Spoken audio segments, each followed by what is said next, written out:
안녕하십니까. 지난 시간에 목차를 간략히 말씀드리겠습니다.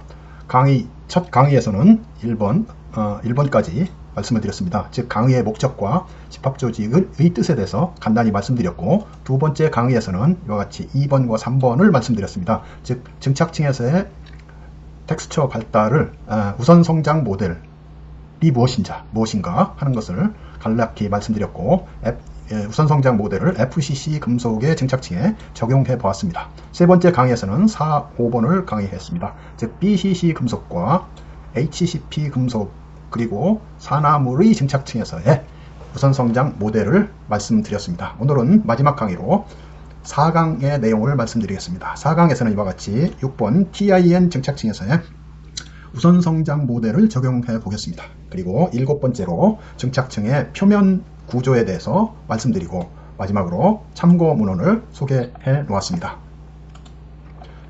6번째로 강의 4의 6번째 토픽입니다. 그래서 TIN 증착층의 우선 성장 모델을 적용해 보겠습니다.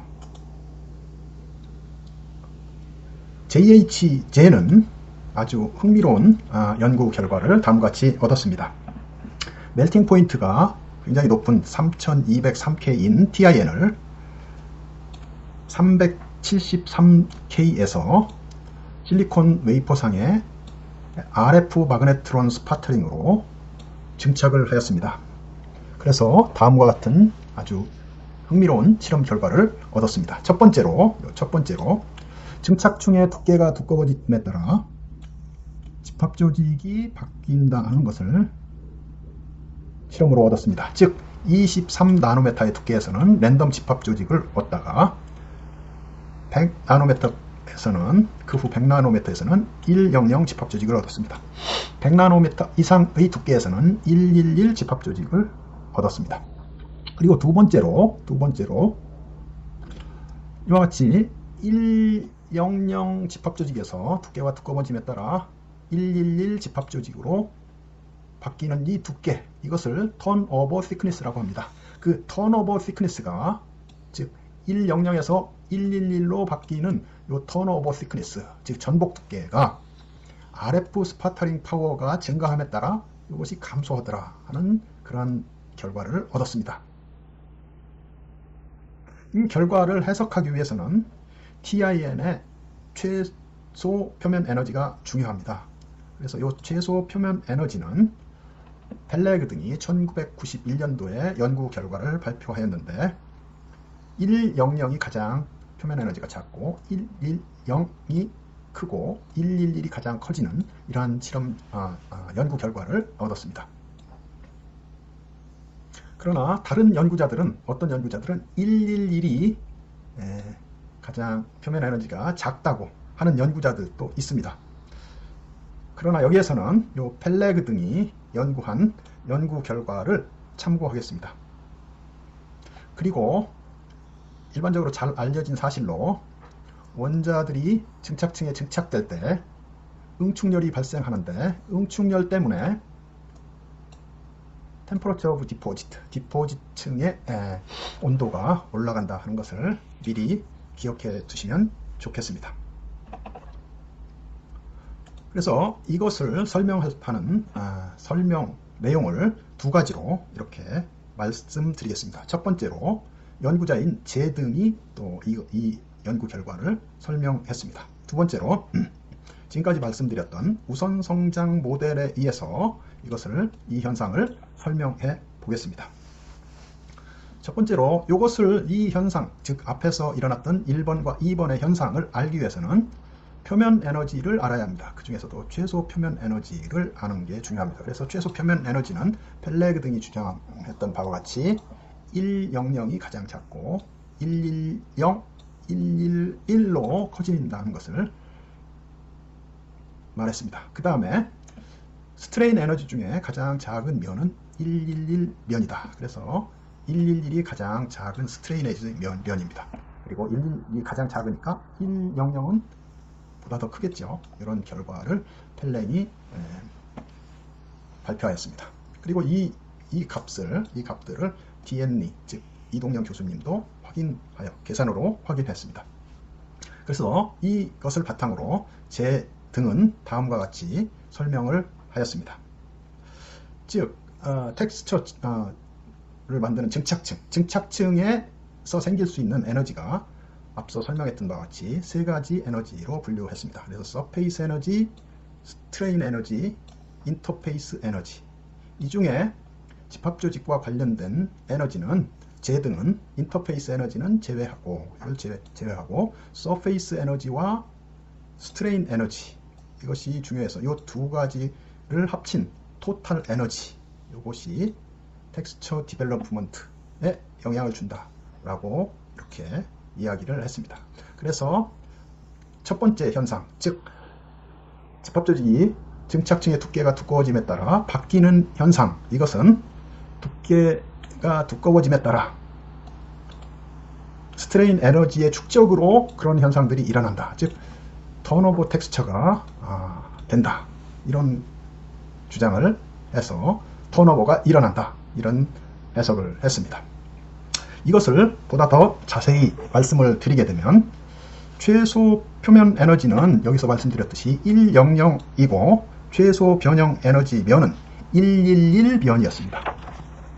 제 등은 이와 같은 펠레그 등의 제안을 바탕으로 TIN층의 100 집합 조직으로부터 111 집합 조직으로 바뀌는 이유는 방막의 표면 에너지와 변형 에너지 사이의 경쟁 때문에 일어난다고 해석했습니다.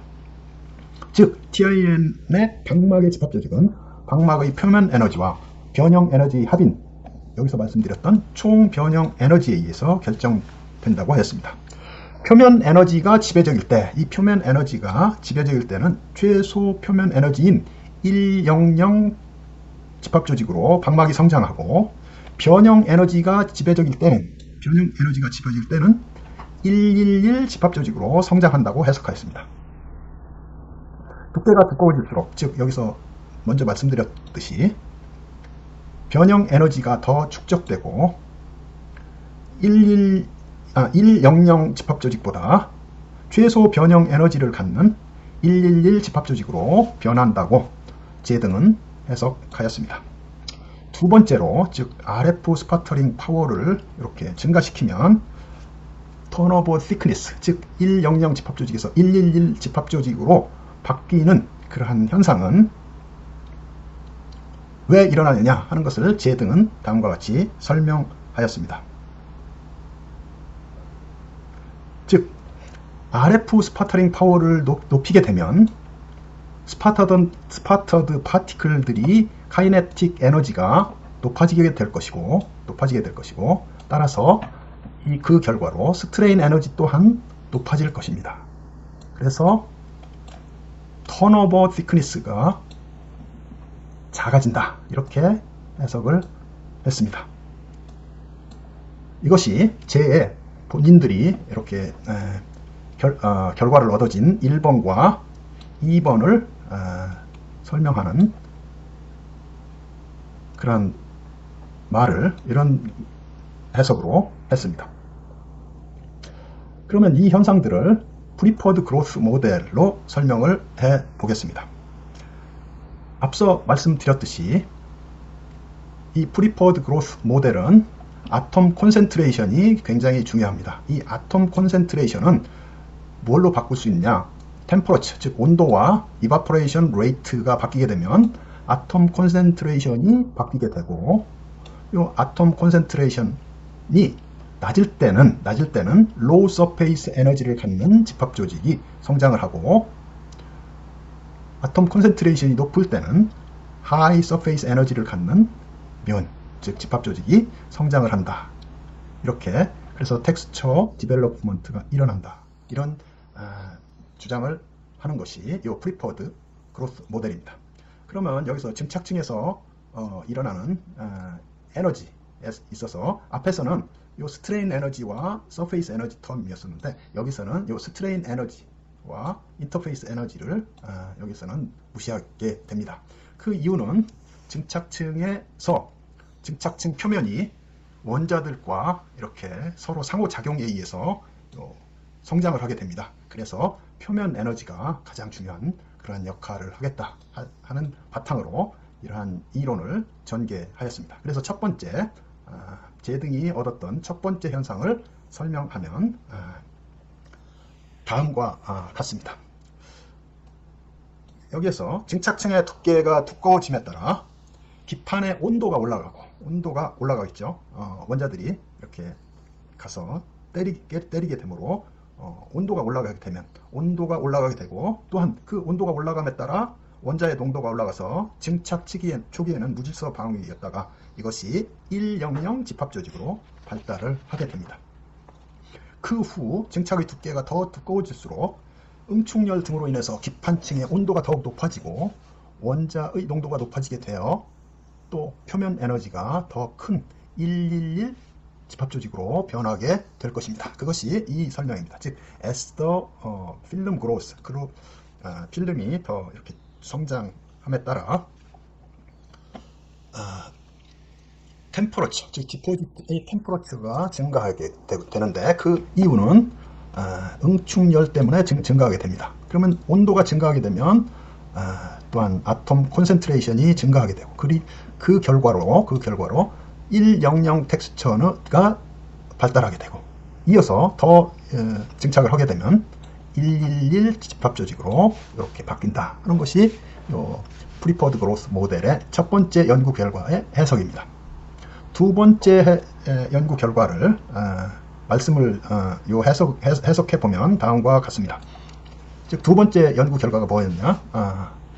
100 집합조직에서 111 집합조직으로 바뀌는 턴오버 thickness, 즉 전복 두께가 RFO 스파터링 파워가 감소한다, 이런 결과였습니다. 그래서 그것을 설명해 보면, RF 스파터링 파워를 높이면 기판층의 온도가 더욱 높아지고, 그럼에 따라 원자의 농도가 또한 높아져요. 그래서 그 이유는 스파터링 파티클의 이제 RF 스파터링 파워가 높아지므로 파티클의 에너지, 카이네틱 에너지가 증가하기 때문에 이런 온도가 높아지고, 그에 따라 농도가 높아지게 되는 거죠.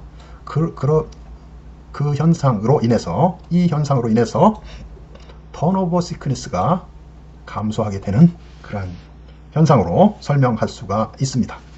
지금까지 본 바와 같이 제 설명이나 프리퍼드 그로스 모델 모두 제가 얻었던 실험 결과 1, 2를 모두 다 설명을 잘 할 수 있습니다. 또 이렇게 틀리다라고 이렇게 말을 할 수 없습니다. 아주 잘 설명되는 두 가지 설명 방법입니다. 제 등은 또 다른 연구 결과를 얻었습니다. 즉, 스파터링 파워를 12W per 스퀘어 센티로 이렇게 했을 경우, 첫 번째 캐리어 가스를 아르곤으로 이와 같은 아르곤 압력으로 있을 때 그로스 레이트가 1.2 나노메타 퍼 미니트였고, 텍스처의 두께가 두꺼워짐에 따라 100 집합조직이 111 집합조직으로 바뀌었다 하는 결과를 얻었습니다. 두 번째로 캐리어 가스가 아르곤 외에 N2, 즉 질소가스를 더 첨가해서 혼합가스로 상태에서 스파터링 한 결과 그로스 레이트는 이렇게 되었고, 이때의 집합조직은 100이고 두께가 두꺼워져도 변하지 않는다는 그런 결과를 얻었습니다. 증착층의 두께가 여기에서 이 두 개의 두께가 두꺼워짐에 따라 이와 같은 다른 결과를 얻었습니다. 여기서 여기 첫 번째 이런 현상과 이러한 두 번째 이런 현상이 왜 일어나는 것일까요? 그 이유에 대해서는 첫 번째는 앞에 설명한 것과 같습니다. 근데 뒷부분에 혼합가스의 경우는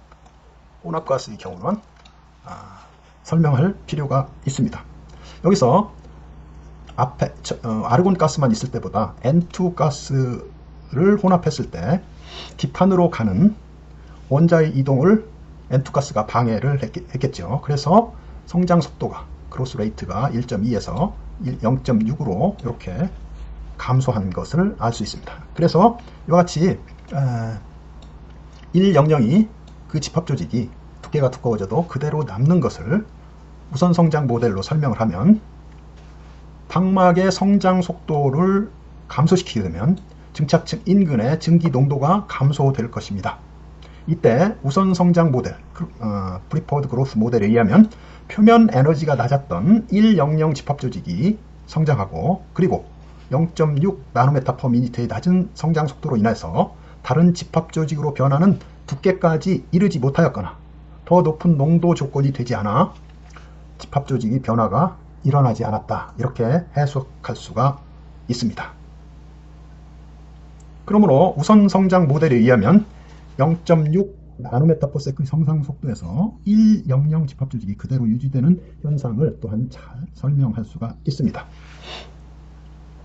이상에서 재 등의 TIN 증착층의 집합 조직 발달에 대한 결과를 재 등의 설명과, 즉 총 에너지 조절 방법으로 설명한 것과 우선 성장 모델로 모두 잘 설명할 수가 있습니다. 그러나 즉 재의 설명과 프리퍼드 그로스 모델이 모두 이러한 실험 결과를 잘 설명할 수가 있습니다. 그러나 재의 설명은 다음과 같은 실험 결과를 설명할 수 없는 것이 있습니다. 즉 총 에너지 조절 방법으로 집합 조직의 변화를 설명할 수 없는 부분이 있습니다. 여러 가지 현상을 모두 설명하는 것이 좋은 모델입니다. 다음과 같이 재 등의 제안으로 설명하지 못하는 결과를 한번 보여드리겠습니다. 아주 낮은 온도에서 증착층이 성장하는 공정에서 일어나게 되는데, TIN을 PVD로 증착했을 때 턴오버 텍스처가 이렇게 일어납니다. 재 등이 얻어진 것은 100에서 112로 턴오버 텍스처가 일어났었는데, 여기서는 거꾸로 111에서 100으로 요 TIN을 PVD로 방법으로 사용했을 때 TIN을 얻은 과정에서 이런 것이 일어났습니다. 만약 재 등이 설명한 바와 같이 텍스처가 에너지 컨트롤에 의해서 변한다면 이 결과, 즉 111에서 100으로 턴오버 텍스처가 일어난다는 것은 설명할 수가 없습니다. 그 이유는 요 111이 가장 낮은 스트레인 에너지 면입니다. 따라서 보다 더 큰 100 집합 조직으로 바뀐다 하는 것은 에너지적으로 설명이 할 수 없는 거죠. 그러나 프리퍼드 그로스 모델은 이 결과를 또한 잘 설명할 수가 있습니다. 이 실험 결과를 여기서 민 등이 그의 박사학위 논문에서 이와 같은 결과를 얻었습니다.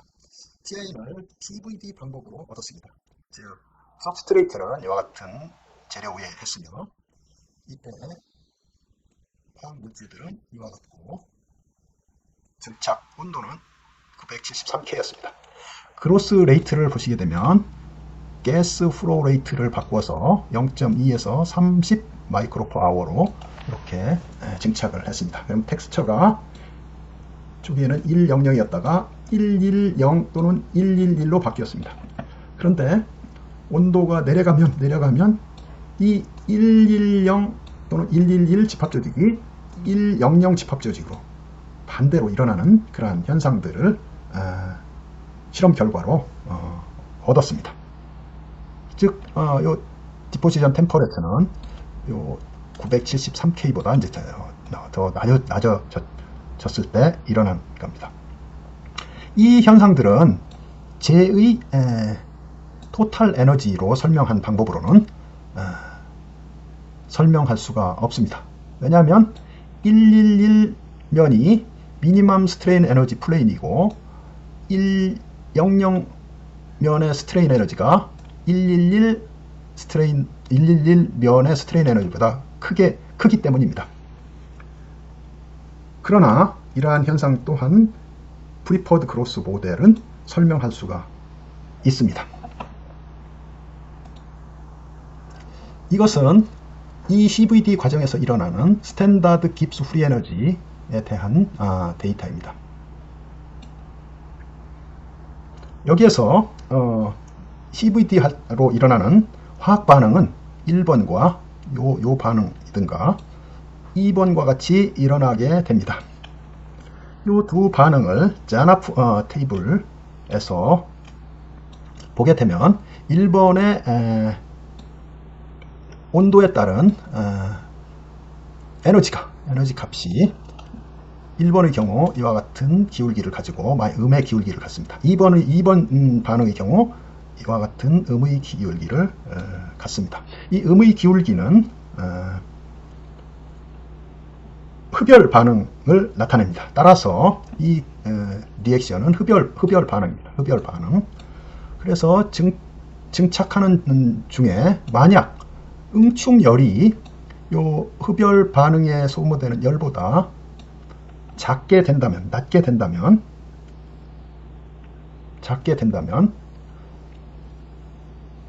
요 템퍼러처는 디포지션 템퍼러처는 감소하게 될 것입니다. 따라서 원자의 온도가 내려갔기 때문에 감소하게 될 것이고, 또 온도가 감소하게 되면 농도가 감소하게 되면 낮은 서페이스 에너지 크리스탈 면이 서브스트레이트에 성장할 것입니다. 그러므로 턴오버 텍스처가 즉 110 집합조직 또는 111 집합조직에서 낮은 표면 에너지를 갖는 100 집합조직으로 필름 성장 중에 일어나게 될 것입니다.